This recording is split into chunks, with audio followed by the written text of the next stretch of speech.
अब की बार किसी तरह से सबकी सेवा करते, सबके कर्जा देते लेते इस भक्ति को इस शरीर से कर लो, ताकि ये शरीर मालिक ने जो दिया है उनको भी खुशी हो कि ये सार्थक कर लिया। इससे केवल हमको दुनिया का काम नहीं करना, थोड़ा सा समय निकाल करके गुरु महाराज ने कहा कि 24 घंटे का रात दिन होता है, 24 घंटे में 2 घंटा मात्र निकाल लो, 1 घंटा सुबह 1 घंटा शाम को, बल्कि 22 घंटा तुम्हें शरीर से एड़ी चोटी पसीना बहा करके काम करो, घर का, गृहस्थी का, नौकरी का, चाकरी का, बाल का, बच्चे का, मेहनत और ईमानदारी से। लेकिन 1 घंटा सुबह 1 घंटा शाम, गुरु महाराज ने क्या कहा, बोलिए आप लोग क्या कहा? सुबह शाम 1 घंटा। देखो यहाँ मैं पिछले साल कि मैं छोटे लोगों को इकट्ठा करते करते करते करते सबको इकट्ठा करके जब मैं दुखा दूंगा तो दुनिया वाला का दिमाग देखा है कि नहीं देखा है? मथुरा में गुरु महाराज ने लाखों को भीड़ जमाया। आप लोग सब इसमें पुराने प्रेमी हैं, आपने अपने आंखों से देखा कितने पुलिस लाखों की भीड़ में आपको दिखा? काश एक भी पुलिस दिखा? एक कलयुग में, इस खराब समय में एक से एक अमीर गरीब सब के बच्चे बच्चियां वहां पर सत्संग में गए, रात दिन कोई मतलब वहां पर इतना बड़ा भवन नहीं, सब जंगल में मिट्टी में सब ढो रहे हैं, सो रहे हैं। अच्छा किसी का किसी तरह का वहां पर कोई ऐसा खबर, पूरा खबर मिला? अनाउंस होता था सोने का हार मिला है, आकर किसी बहन का किसी का है, पहचान करके ले जाए, ऐसा अनाउंस हो रहा है। तो ऐसा माहौल गुरु महाराज ने इसी कलयुग में, इसी मथुरा के, भारत के धरती पर मथुरा में जलवा लगा करके दिखाया कि नहीं दिया? तो गुरु महाराज ने कितनी मेहनत किया और उन्होंने आदेश करके गए कि बेटा मेरे 2 वचन को मान ला। एक तो सुमरन ध्यान भजन सामूहिक रूप से एक जगह, घर में नहीं होगा।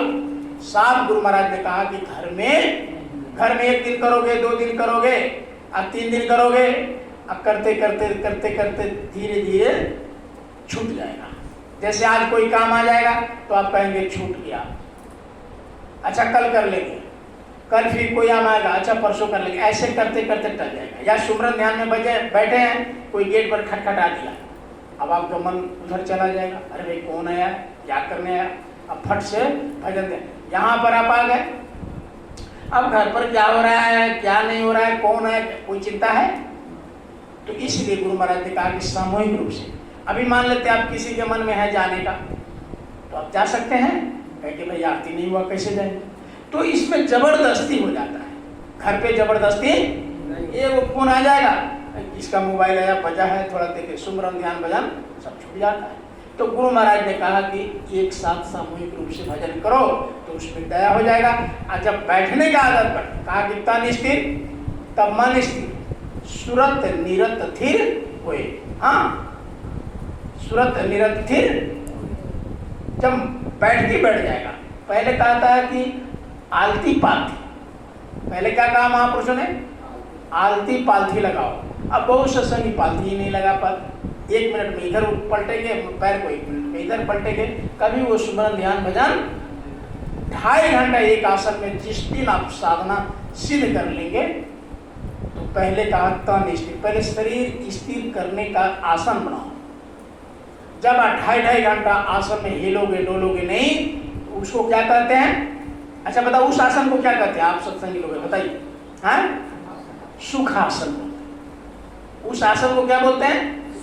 सुख आसन। माने आप 2.5 घंटा में आपको कोई पीड़ा कोई तकलीफ नहीं है। तो वो सुखासन जब हो जाएगा, गुरु महाराज कहते हैं कि जबरदस्ती का काम नहीं है, हम चाहेंगे तो तुम 1 सेकंड में बैठा करके और सतलोक खींच करके आत्मा को वहां तुम्हारा डाल सकते हैं। लेकिन जब खींचेंगे तो तुम छटपटाने लगते हो। क्यों? क्योंकि बैठने का अभ्यास। अब जैसे बैठ गए, अब गुरु महाराज चट दया कर दे तो यहाँ शरीर अस्थिर नहीं रहता है, शरीर में तकलीफ रहता है। तो जब खींच देंगे तो शरीर से स्थिर नहीं। हाँ, 2.5 घंटे अगर हिलो डोलो नहीं, बस गुरु महाराज चला देंगे, 2.5 घंटा ऐसे बैठे रहे, मन उधर, आत्मा अपने लोक में, मन अपने लोक में, और अपना सफर कर रहा है, शरीर आराम से बैठा हुआ है। फिर समय पूरा हो गया, फिर आत्मा आ जाएगी। तो ये काम गुरु महाराज ने कहा कि जीते जी कर, जीते जी मर जाओ, जीते जी मरना। तो हम सब प्रेमी बहुत भाग्यशाली हैं कि गुरु महाराज ने इतना सुंदर, इतना एकांत, हवादार, शांत में आश्रम हो गए। घर में नहीं होगा, घर में कच्चे हैं, बच्चे हैं, बाल है, ये है, वो है, दिस है। लेकिन यहाँ कोई 2 घंटे के लिए हम लोग समझिए, कहते हैं ना जंगल चले जाओ साधना करने, ये जंगल ही है।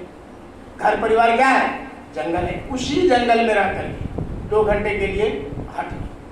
इसीलिए गुरु महाराज कपड़ा का डाल लो। कपड़ा डालने का मतलब क्या है? लोग देखेंगे कि भाई ये पूजा कर रहे हैं, टोकेंगे नहीं। जैसे यहाँ कोई कितनों आपसे काम हो, वहाँ गेट पर आएंगे, यहाँ चुपचाप बैठ जाएंगे कि भाई ये लोग पूजा कर रहे हैं, तुम नहीं। तो एक एक बात हमको सब प्रेमियों को लेना है। तो गुरु महाराज इस तरह से बहुत छोटी छोटी बात बता करके बताए। तो ये क्या है? तप। तप करने जाते थे पहले लोग, यही तप है। कितना बड़ा तप है? अपने बाल को, बच्चे को, परिवार को, घर को छोड़ दिया और भगे भगे सुबह में 7 बजे यहाँ आ गए। एक तप है, त्याग है। तप किसे कहते हैं? यानी जिसमें कष्ट हो, शारीरिक कष्ट हो। ये शारीरिक कष्ट हुआ। अभी आपने आधे घंटे भजन किया, आधे घंटे ध्यान पर बैठे, तो तप तो कर रहे हैं। तो गुरु महाराज ऐसे थोड़ी छोड़ देगा। गुरु महाराज कहे कि वो पत्थर थोड़ी है, वो बनिहारी आपका, जब यहाँ का आदमी काम करवाता है दुनिया का, तो बनिहारी। तो आप गुरु के दरबार में यहाँ इतना आपने त्याग किया, तपस्या किया, घर को छोड़ करके, सब दुकान, दफ्तर, नौकरी चाकरी को छोड़ करके भाग के आए, और यहाँ गुरु कहा कि बैठा करो, यहाँ भजन बने न बने। क्या कहा? ये नहीं। बहुत लोग कहते आंख बंद करते कुछ नहीं दिखता, कान लगाते हैं कुछ सुनाई। गुरु महाराज ने कहा कि एक एक जन्म का कर्ज इस पर बोझा नहीं है, तो ये जन्म का बोझा है। रोज जब झाड़ू लगाओगे तो धीरे धीरे साफ होने लगेगा और धीरे धीरे दिखाई सुनाई पड़ने लगेगा।